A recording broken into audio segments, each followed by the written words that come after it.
গরমকাল মানেই শেষ পাতে দই, দইয়ের লস্যি, দইয়ের রায়তা, বিভিন্ন রেসিপিতে দই দই দই সবেতেই দই। তো সেই জন্য আজকে সোমার রান্নাঘর তোমাদের জন্য নিয়ে চলে এসেছে একদম গরমকালের স্পেশাল দইয়ের রেসিপি। তো চলো দেখে নিই কিভাবে রেসিপিটা তৈরি করছি। তো আজকের রেসিপি টক দই, আর তোমরা দেখছো সোমার রান্নাঘর। প্রথমেই দেখে নাও, আমি এখানে 1 লিটার দুধ নিয়ে নিয়েছি ফুল ক্রিম। তোমরা চাইলে গরুর দুধ বা মোষের দুধও নিতে পারো, সেটা দিয়ে আরো বেশি ভালো হয় কারণ ওটাতে ফ্যাটটা বেশি থাকে। তো আমি এখানে ফুল ক্রিম দুধ নিয়ে নিয়েছি 1 লিটার। দুধটাকে ভালো করে জাল দিয়ে করে নেব 750 ml পর্যন্ত। এবার দুধটা একটু ঠান্ডা হওয়া পর্যন্ত ওয়েট করতে হবে। এদিকে আমি দেখো একটু দইয়ের ছাঁচ 1 চামচ মতো নিয়ে নিয়েছি। এইখানেও কিন্তু একটা মাপ আছে, এটাও কিন্তু কম বেশি হয়ে গেলে দই ঠিকঠাক জমবে না। দইটাকে খুব ভালো ফেটিয়ে নিয়ে তারপর দুধের টেম্পারেচারটা একটু চেক করে নিতে হবে। একটা আঙ্গুল ডুবিয়ে দেখে নিতে হবে আঙ্গুলটা ডুবিয়ে রাখা যাচ্ছে কিনা। যদি রাখা যায় তাহলে বুঝবে দুধের টেম্পারেচারটা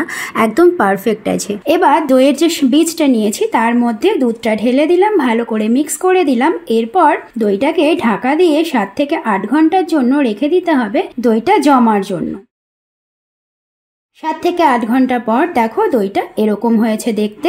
দেখো ওপরটা একদম পলিশড। দইটাকে এইভাবেও তোমরা খেতে পারো, তবে এটাকে একটু ফ্রিজে রেখে চিল্ড করে নিলে আরো বেশি ভালো লাগবে। তো আমি এটা এখন ফ্রিজে রেখে দিলাম একটু ঠান্ডা করার জন্য।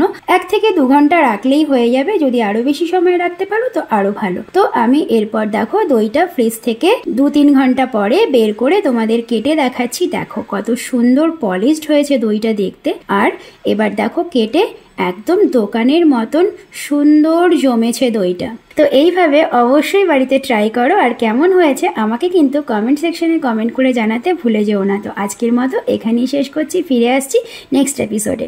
টাটা।